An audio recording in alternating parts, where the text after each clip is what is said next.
established protocol. I feel delighted to be in your midst today.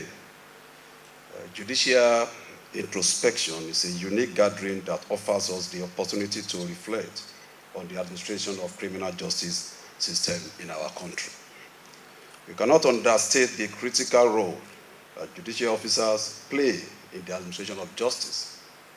Your capacity, your patriotism, your commitment to remain a source of encouragement as we strive to erase the blight of financial crimes and corruption from our body politic.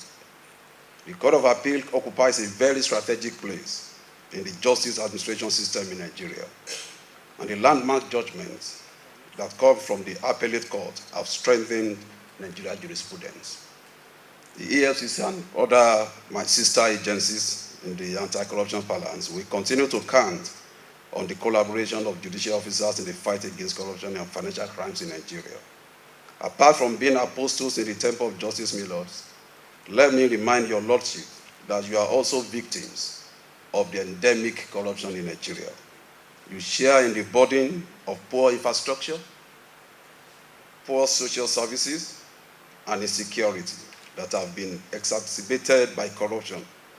It is therefore in our collective interest to ensure that Nigeria is free from the fangs and virus of financial crimes. There are no other ways to achieve this than to apply the law without fear or favor. A corruption-free Nigeria is not an utopian idea. With the support and collaboration with stakeholders, such as judiciary, we can achieve this, particularly in the area of depriving those who have been indicted for financial crimes the enjoyment of the process of crime. Access forfeiture is very key to the success of the fight against corruption in Nigeria. On this note, I congratulate your lordship for all the milestones recorded in the year 2024